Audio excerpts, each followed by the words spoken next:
Hi, it's David Greene, founder and CEO of Arthritis Stem Cell, the nation's leader in regenerative cell therapies. One of the things that I wanted to talk about is, are anti-inflammatory drugs safe? 30 billion anti-inflammatory medications are sold every year over the counter in the United States alone.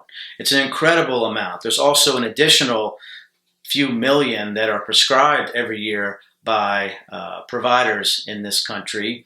And a lot of people don't think twice about them because they've been around for so long, right? Well, there are some potential complications of anti-inflammatories that should be considered, especially if they're being taken for a chronic period of time, more than a few weeks. What are those potential issues? Well, the first thing that should be understood is that GI-related complications lead to over 100,000 hospitalizations every year in the United States alone because of anti-inflammatory medications.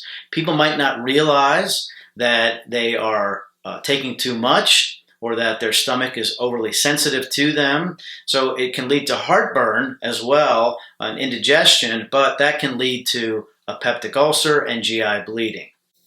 Unfortunately, out of that 100,000 hospitalizations that occur every year due to GI-related complications, 16,500 of those patients die on average every year. So that's quite a lot just due to GI-related complications of anti-inflammatories. What else can occur? With long-term use, studies have shown there's a threefold increased incidence of acute renal failure due to anti-inflammatories.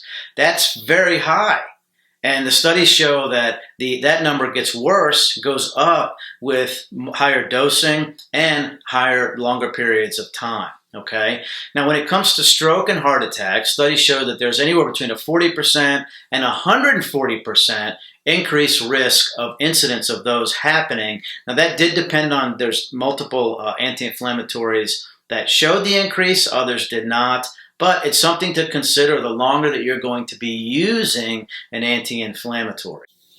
Now, some people don't realize what constitutes an anti-inflammatory. It's not just ibuprofen. Naproxen is an anti-inflammatory, diclofenac, Voltaren, aspirin is an anti-inflammatory. Now, Tylenol is not an anti-inflammatory. It has a different mechanism of action. When you look at the non-operative options for arthritis, something that should be considered is a regenerative cell therapy. And what I mean by that is either a PRP or an exosome or stem cell therapy can be a great option to consider.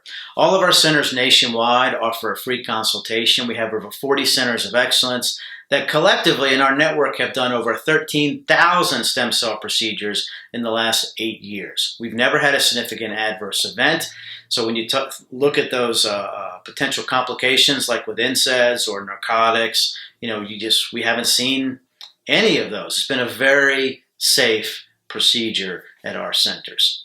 Call us today at 844-GET-STEM. We'd be happy to get you in for a free consultation. And you can also visit us online at r3stemcell.com. A lot of educational information on the website. You can download our free consumer guide and click on our YouTube channel. There's hundreds of educational videos there as well. Thank you.